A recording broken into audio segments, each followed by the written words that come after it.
Hello साथियों, मैं BL लूणा मेरे यूट्यूब चैनल स्टडी टाइम में आपका हार्दिक स्वागत करता हूं। हम हिंदी व्याकरण पढ़ रहे थे और उस हिंदी व्याकरण में हमने पिछली क्लास के अंदर प्रत्यय के बारे में देखा। शब्द निर्माणकारी शक्तियां थी जो चार थी: संधि, समास, उपसर्ग और प्रत्यय। तो ये लास्ट है प्रत्यय।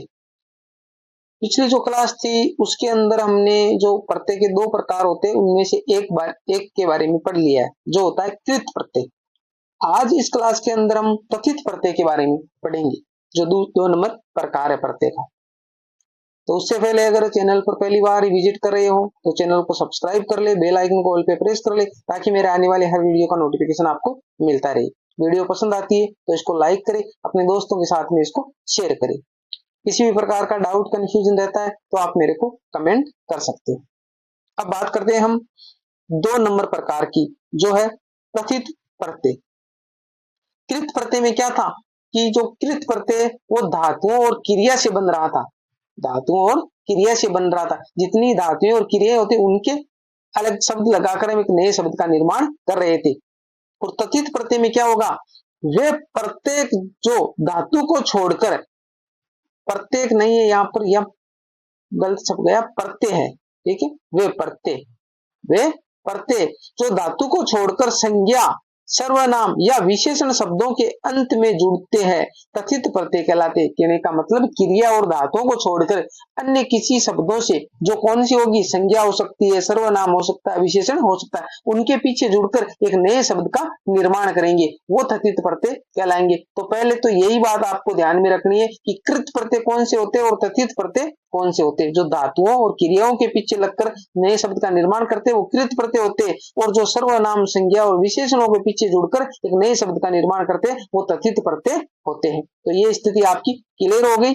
आगे देखिए, कथित प्रत्यय के योग से बनने वाले शब्द तदितांत कहलाते हैं, ठीक है। अब देखिए, जैसे शब्द कैसे बनेंगे। गुण शब्द है जिसके वान प्रत्यय लगाए तो शब्द बना गुणवान। सोना शब्द है जिसके आर प्रत्यय लगाया शब्द बना सुनार। श्री शब्द है उसके मान प्रत्यय लगाया तो शब्द बना श्रीमान। मधुर शब्द है जिसके ये प्रत्यय लगाया शब्द बना माधुर्य। गंगा शब्द है जिसके ए प्रत्यय लगाया शब्द बना गांगे। इस प्रकार शब्द बनेंगे। तो ये जो इधर वाले जो सारे है वो क्या है, वो संज्ञा है, सर्वनाम है, विशेषण है, परंतु क्रिया और धातु नहीं है। क्रिया और धातु नहीं है। तो ऐसे शब्दों के साथ में जुड़कर जो बनेंगे वो क्या हो जाएंगे, कथित प्रत्यय के उदाहरण।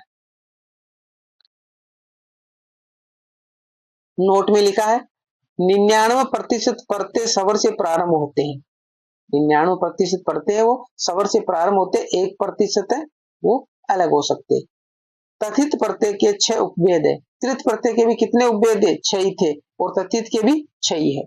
तो पहला जो प्रकार है वो क्या है, कृतवाचक के कथित प्रत्यय संज्ञा, सर्वनाम, विशेषण आदि के साथ जुड़कर कर्ता का निर्माण करते हैं। यानी इनसे बनने वाले शब्द है वो कर्ता कारक के काम आने वाले शब्द होंगे, यानी कर्ता का काम करेंगे। वो कैसे, देखिए, लोहा, लोहा शब्द है, लोहा क्या है, संज्ञा है, उसके हमने आर प्रत्यय लगाया शब्द बना लुहार। तो लुहार क्या है, लुहार एक काम करने वाला है, लोहे का काम करने वाला, तो कर्ता हो गया। चाम, चमड़ी होती, उसके आर प्रत्यय लगाए शब्द बना चमार। सोना, आर प्रत्यय लगाया शब्द बना सुनार। कह, आर प्रत्यय लगाया शब्द बना कहार। कहार किसे कहा जाता है, डोली को उठाने वाला। डोली होती है जो राजा महाराजाओं के समय में जो दुल्हन की डोली उठाते थे, तो वो डोली होती है उसे। कुंभ, देन आर प्रत्यय लगाया शब्द बना कुम्हार, जो मटकियां बनाता है, मिट्टी का जो काम करता है। तो ये सारे क्या है, कर्ता कारक है, कर्ता का काम करने वाले हैं। दूसरा जो प्रकार है वो है भाववाचक कथित प्रत्यय। जैसे उदाहरण अगले पैराग्राफ में है, भला, हम कहें भला आदमी, तो भला क्या है, भला एक विशेषण है, उसके आई प्रत्यय लगाए शब्द बना भलाई। तो भलाई क्या है, एक भाववाचक संज्ञा है।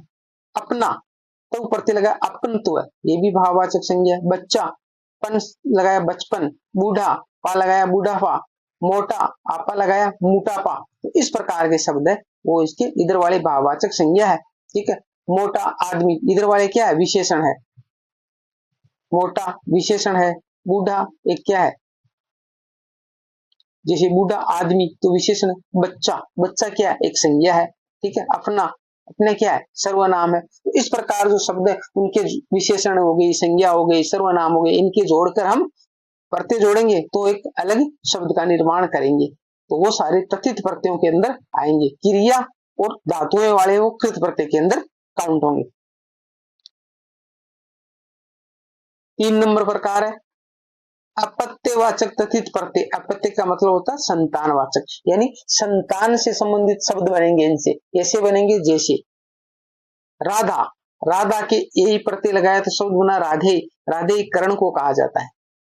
गंगा, उसके यही प्रत्यय लगाया तो शब्द बना गांगे, जो भीष्म को कहा जाता है। कुंती, कुंती के ए प्रत्यय लगाया कौनते शब्द बना। मनु, ए प्रत्यय लगाया मानव, मनु की संतान उसे मानव कहा जाता है। पांडु के ए प्रत्यय लगाया पांडव, कुरु के ए प्रत्यय लगाया कौरव, धनु के ए प्रत्यय लगाया दानव, महात्मा के ये प्रत्यय लगाया महात्मय, गृहस्थ के ये प्रत्यय लगाया गार्हस्थ्य, पृथक के ये प्रत्यय लगाया पार्थक्य, कवि के ये प्रत्यय लगाया काव्य। अब देखिए आपको एक बात ध्यान रखना है, यहाँ पर देखो ये शब्द है मानव, पांडव, कौरव, दानव। तो यहाँ आपको क्या समानता नजर आ रही है कि सभी में से अ प्रत्यय निकल रहा है। तो याद रखना ऐसे जो शब्द के पीछे हुआ आए तो उनमें से हमेशा अ प्रत्यय निकलता है। कौन सा प्रत्यय निकलता है? अ प्रत्यय। देखो मानव, पांडव, कौरव, दानव, तो सभी में अ प्रत्यय निकला है। ऐसे में पूछ ले आपको कि मानव शब्द में प्रत्यय है तो वहां पर ऐसे दे दे तो आपको पता नहीं चलेगा। तो ये बात। आगे वृद्धक धन में ये जो वार्धक्य, बुढ़ापा, दरिद्र में ये प्रत्यय तो दारिद्र्य, हृदय में इक प्रत्यय तो हार्दिक, ऋषिक में इस प्रत्यय तो ऋषिकेश, यानी इंद्रियों के स्वामी को ऋषिकेश कहा जाता है। अब देखो एक बात याद रखना, शब्द के पीछे जहां भी ये लगा हुआ है उसमें सभी में क्या है? ये प्रत्यय। शब्द के पीछे अगर ये लगा हुआ तो ये प्रत्यय होता है, शब्द के पीछे हमारे वह आए तो उसमें अप्रत्यय होता है। तो ये बात आपको ध्यान में रखनी। अब बात कर लेते हैं हम चौथे प्रकार की। चौथा जो प्रकार है वो है गुणवाचक तथित प्रत्यय। वे तथित प्रत्यय जो मूल शब्द के अंत में जुड़कर गुणवाचक विशेषणों का निर्माण करते हैं, गुणवाचक तथित प्रत्यय कहलाते हैं। यहाँ पर नोट लिखा हुआ है, देख लेते हैं। शब्द के अंत में इक प्रत्यय जोड़ने से मूल शब्द के प्रथम स्वर में निम्नानुसार परिवर्तन होता है। यानी ये कह रहा है कि जब भी शब्द के पीछे हम इक प्रत्यय लगाएंगे तो हमारे शब्दों में क्या परिवर्तन होगा। ये कह रहा है शब्द के अंत में इक प्रत्यय जोड़ने से मूल शब्द के प्रथम स्वर में निम्नानुसार परिवर्तन होता है। प्रथम स्वर में अगर ए और आ आए तो उसका आ बना देना है। अगर प्रथम स्वर छोटा ई, बड़ा ई, ए, ऐ हो तो उसका ऐ बना देना है। और आगे है अगर प्रथम शब्द उ, बड़ा उ, ओ, औ हो तो उसका औ बना देना है। अगर प्रथम शब्द री हो तो उसका आर बना देना है। ये कैसे बनेगा आगे हम शब्दों को देखेंगे। दूसरा नोट है, ये भी देख लो। ये तो प्रथम नोट था, ये दूसरा नोट क्या कह रहा है? अंत्य उ, जिसको उकारांत बोला जाता है, युक्त शब्दों में इक प्रत्यय जोड़ करके प्रत्यय के योग करने से उ धन ई बराबर वी हो जाएगा। यानी का मतलब अगर उ आए उसके अंदर हमने ई तो एक प्रत्यय लगाएंगे तो ई आ जाएगा यहाँ पर। तो उसका हमारे को बनाना क्या है? वी बनाना है, उसका वी बनाना है। तथा अंत्य वर्ण स्वर युक्त अकारांत ही रखना है। अब कैसे बनेगा वो देख लेते हैं। देखिए जैसे पशु धन इक, पशु धन इक तो शब्द बना पाश्विक। अब पाश्विक शब्द बना कैसे? पाश्विक शब्द बना कैसे?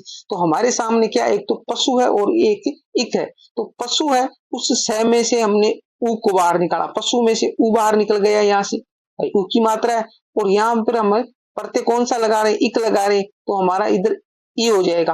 अब ये ऊपर वाला नेम क्या कह रहा था भाई? ऊपर वाला नेम देखिए, ऊपर वाला नेम कह रहा अगर उ और ई आ जाए, ऐसी कंडीशन पैदा हो तो उसका वी बना देना है। तो हमने इसका वी बना लिया, इसका वी बना लिया। अब वी बनाने के बाद में क्या करना है कि हमारे सामने एक तो बच गया प शब्द, भाई प शब्द बच गया, ये रहा प। तो पशु, पशु में से हमारे स बच गया जिसके हलंत लग गया, हलंत लग गया। उसके बाद में हमारे यहाँ पर ये वी आ जाएगा, ये वी आ गया, ठीक है। अब हमने ई तो यहाँ काम में ले लिया, क बच गया तो यहाँ पर हमने क लगा दिया, हमने क लगा दिया। अब हमारे सामने शब्द बना ये पश्विक, पर ये शब्द ऐसे नहीं होगा। क्यों नहीं होगा? क्योंकि ये कह रहा है कि इक शब्द जब लगाए, ऊपर वाला नोट क्या कह रहा था कि जब भी इक शब्द लगाए तो प्रथम स्वर में क्या परिवर्तन होगा? अगर ए और आ होगा तो उसका आ बनाना है, तो हमारे यहाँ पर क्या है भाई, ए है तो उसका आ बनाना है, तो प का क्या हो जाएगा? प का पा हो जाएगा, प का पा हो जाएगा। और ये स है पास, तो ये स ऐसे आ जाएगा, और ये इधर मात्रा लगकर ये वी ऐसे होकर ये पाश्विक ऐसे शब्द बन जाएगा। बनेगा या नहीं बनेगा? इस प्रकार हमारे को पाश्विक शब्द बनाना है। आगे देखो, व्यवहार में इक प्रत्यय, तो व्यवहारिक, इसमें तो सिर्फ इक प्रत्यय लगाए, तो ये था उसका, या बना दिया हमने। दयालु, आलू प्रत्यय लगे दयालु, क्योंकि इक प्रत्यय जहां लगेगा उसी में ये कंडीशन पैदा होगी, जहां इक प्रत्यय लगाएंगे वहां। समर में इक प्रत्यय लगाए तो सामरिक, देखो स का सा बना दिया तो सामरिक। अब एक उदाहरण आगे वाला, इसको मैं थोड़ा इरेज करता हूं, ये भी बता देता हूं आपको। ये जो हृदय, हृदय शब्द है ना, वो हृदय से निकला है, तो हृदय इक में हार्दिक कैसे बना? तो हार्दिक बनने के पीछे हमारी क्या था कि अगर री आए, अगर री आए, प्रथम नियम में क्या कह रहा था, जो नोट था, तो उसका हमारे को आर बनाना है। री आए तो उसका क्या बनाना है? आर बनाना है। अब देखिए आर बना कैसे, तो हमारा ये तो है हो गया भाई, है के हलंत लगाएंगे तो इनमें से री बाहर आएगा भाई, री बाहर आ जाएगा, ये री बाहर निकाल लिया हमने। री बाहर निकालने के बाद में क्या बचा? दे बच गया, हमने यहाँ पर दे को लिख दिया। दे के बाद में हमारे क्या, एक प्रत्यय लगाया हमने, ये एक प्रत्यय लगा दिया हमने। अब देखिए हमारा नेम क्या कह रहा है कि है उसको तो ऐसे ही रखना है, और री का आर बना देना है, तो हमने इस री का आर बना दिया, ये री का आर बना दिया। फिर हमारा दे, और ये हो जाएगा हमारा इक, इक हो जाएगा। अब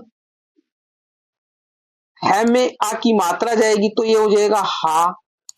अब ये रह जो क्या है, हलंत वाला है, तो ये हम दे यहां पर लिखेंगे दे, और इसके ऊपर ये मात्रा जाने के बाद में इक की मात्रा इसके अंदर आएगी, और ये ऊपर लग जाएगा रेफ वाला रह, ये वाला रह है वो ऊपर चला जाएगा, ये हमने ऊपर ले गए। अब ये पर आपने पढ़ा है कि जब भी प्रत्यय जोड़े तो पीछे वाले, तो इसमें ए की मात्रा हमें माननी नहीं है, उसकी हलंती लगाएंगे, है तो दे तो पूरा है पर इसमें हलंती लगाएंगे, इसलिए तो एक की मात्रा इसमें जाएगी तो दे का दी बनेगा, और ये हमने क लिख दिया, तो ये बन गया हार्दिक शब्द। समझ में आ गया कि हार्दिक शब्द कैसे बना है। आगे देखिए 5 नंबर प्रकार, ऊनतावाचक तथित प्रत्यय। ऊनता का मतलब होता है कम, छोटा या लघु। वस्तु विशेष का आकार छोटा हो जाता है, उन्हें ऊनतावाचक तथित प्रत्यय कहते हैं। यानी पहले वो बड़ा होता है, उसका प्रत्यय लगाने के बाद में छोटा हो जाता है। जैसे पत्र, पत्र क्या होता है? बड़ा होता है, उसमें इक्का प्रत्यय लगाए तो शब्द बना पत्रिका, तो पत्रिका पत्र से छोटी होती है। बाबू, बाबू में हुआ प्रत्यय लगाए तो बबुआ, बाबू थोड़ा बड़ा होता है, बबुआ छोटे बच्चे को बोलते। डिब्बा, या प्रत्यय लगाए तो डिबिया। बेटी, या प्रत्यय लगाए तो बिटिया, बेटी बड़ी होती है उसको बोलते, बिटिया छोटी होती है उसको बोलते। सांप में पोला प्रत्यय लगा तो सपोला, यानी सांप बड़ा होता है, सपोला उसका बच्चा होता है। तो कहने का मतलब प्रत्यय लगाने से उसमें परिवर्तन आकर वो छोटा हो जाता है। आगे हमारा 6 नंबर प्रकार जो लास्ट प्रकार है तथित प्रत्यय का, स्त्रीवाचक तथित प्रत्यय, यानी पुल्लिंग का स्त्रीलिंग हो जाता है।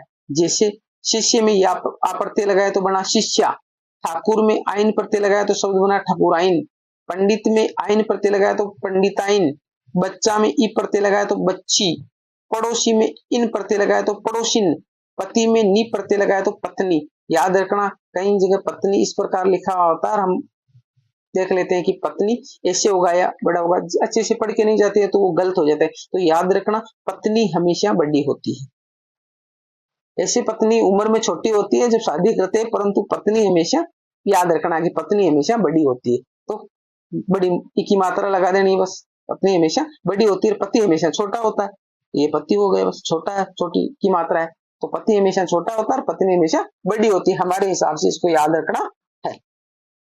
तो ये प्रत्यय थे जिसके अंदर हमने कृत प्रत्यय और तथित प्रत्यय दोनों के 6 प्रकार थे, उनके बारे में अच्छे से देख लिया है। उम्मीद करता हूँ ये क्लास आपको अच्छी लगी होगी। अच्छी लगी है तो इसको लाइक करें, अपने दोस्तों के साथ में शेयर करें। मिलते हैं अगली वीडियो में, तब तक के लिए जय भीम, जय भारत।